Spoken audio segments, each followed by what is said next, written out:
them wondered if it was DeBoer's way of saying that my run here might be done, that it might be better. And Peter DeBoer, someday, he'll be able to answer all this for himself. But they honestly wondered, some of the players did, if DeBoer himself was saying, you know what, it might be time for me here too. And he's got an incredible record. He's been to 1 Stanley Cup final. He's been to 6 out of the last 7 Western Conference finals. And that's a great number. A lot of coaches would kill for that kind of resume, Kyle. But there's no doubt it looks like the next job, assuming he works, and I don't have any reason to believe he won't, will be his 6th in the NHL. And all of them, they kind of burn out at this time. Like, he's a good coach. He gets results, but there definitely appears to be an expiration date. And obviously the Stars felt he hit it. The players felt he hit it. And I wonder if he felt he hit it in Dallas too. And that's why he reacted the way he did. Well, it's interesting because Mike Futa on Friday, before you went on the Fan Hockey Show with Marchese, he wondered if that would in fact be it for DeBoer, if he would continue coaching after this. Now, until we hear from the man directly, you can't say it's for just sure. So but I just thought fast. it was, yes, but it was just it's interesting. So fast. It was interesting that he felt that way. I think he you know, knows I'll say bit, this. right? I really do believe that the Dallas Stars' plan after they lost Game 5 was Peter DeBoer coaches next season, no extension. He goes into the season and everybody sees how it goes. Now, there's a lot of teams that don't like doing that. They don't like the speculation it creates. Some teams, some GMs have told me before, they feel it weakens the coach in front of the players. But whatever you're feeling on that, I do believe the Stars were prepared to do that until it became untenable. You've seen the movie Superbad, right?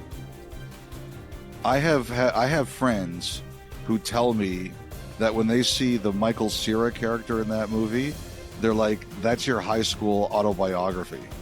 Really? Yeah. I can see it.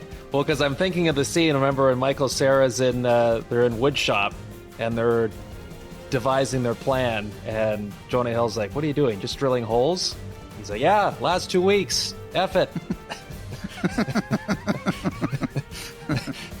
As everyone's trying to read between the lines of how Pete DeBoer kind of wrapped up things in Dallas, my mind went there. Okay, so a couple other things. In terms of what's next for the Stars and the man behind the bench, I mean, Jim Nill, when he spoke to the media on Friday, the remaining staff, the plan for now, all of them to stay on. They have a year left in their deals. Says he's going to look at everything, internally, externally, going to be open-minded. And he pointed out, I mean, he was the one that initially hired Jim Montgomery out of Denver to coach the Dallas Stars back in 2018. Do you have any inklings initially over where they could be headed, what kind of coach they could be looking for? I sent a note to Jim Nill, and he said the same thing as he did publicly, that all options will be considered. I think, Kyle, again, this is not a coaching search that they plan to have. So I think they're kind of feeling their way out. But I do believe that they are going to consider, I don't think it's guaranteed they're going after, they're going to look at it like, we need an experienced guy because we're prepared to win the Stanley Cup. I don't think that's necessarily the way they're going here. One thing I did hear is expect to hear some fresh names. Whether they do it or not, they have an AHL coach, Neil Graham. They're in the Western Conference Final against Abbotsford, Vancouver's team. And Neil Graham last year went very, very deep into the process in San Jose. He was a finalist there. And I've heard at times the Stars have been asked if other teams can interview him for spots on their NHL bench. Not necessarily head coach, in addition to that San Jose situation I just mentioned, but we'd like to have him run or be part of our staff. So Dallas, at some point in time, they're going to have to make a decision on him. I don't know. Jim Nill would know better than me. I don't know if they consider him ready to do this job right now. but I think it's a name that should not be ignored. They've got a rising coach in their system. So that's someone I'd be curious about. He's got a really good reputation. I don't know him well. Nil, because he's been around as long as he has been, has a lot of contacts out there.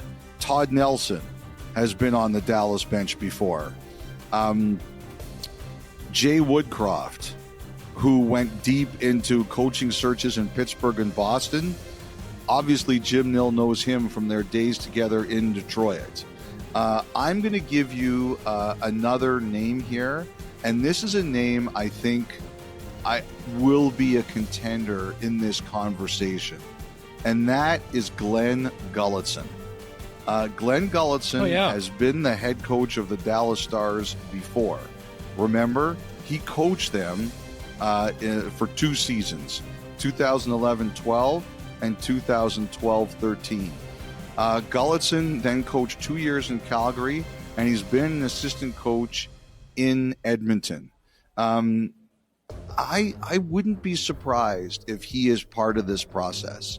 He's had a lot of time to learn.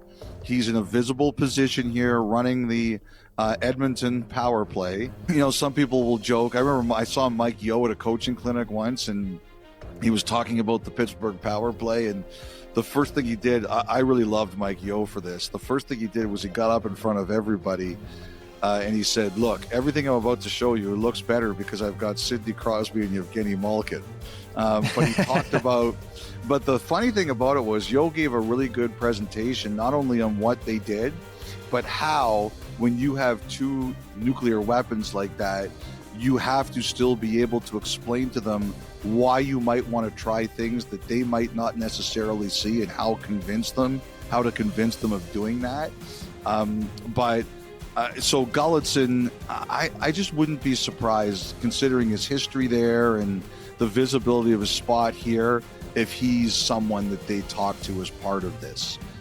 But I do think Dallas here is going to, in addition to some of the names you might expect, I think they're going to consider a few names that you might not expect. And they do have an AHL coach there that they know if they don't give him an opportunity at some point, they're probably going to lose.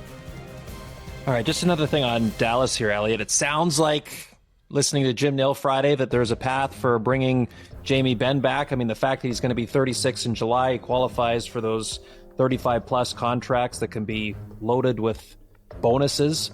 So it seems like something can and will be done to keep their captain in the organization. Well, somebody reminded me, Jamie Benn did have 49 points this year in 80 games. The playoffs, he was not as much of a factor as he or the Stars would like, but in the regular season, he definitely was. And you still have to get there, right? So right. I think the Stars, I wonder, and I don't know, he might not like to hear this, but he played 80 games this year. I do wonder if maybe they look at, hey, is there a way we can keep you fresher for the playoffs? But, somebody said to me, you don't throw away guys who have 16 goals and 49 points in this day and age. You need those guys. So sometimes recency bias is a thing, and he's still a regular season factor. Maybe they can find a way to keep him fresher for the playoffs. All right, speaking of guys that you need, whether it was Vegas or St. Louis before that, Alex Pietrangelo has long been a guy that teams need. Now, Pietrangelo skipped the 4 Nations this year. Canada would have loved to have him, but he prioritized trying to get his body in the best shape possible for the stretch drive with Vegas this season. What are you hearing with regards to his future, as this is a player that has logged a lot of hard miles over the course of his career? Every year, Kyle,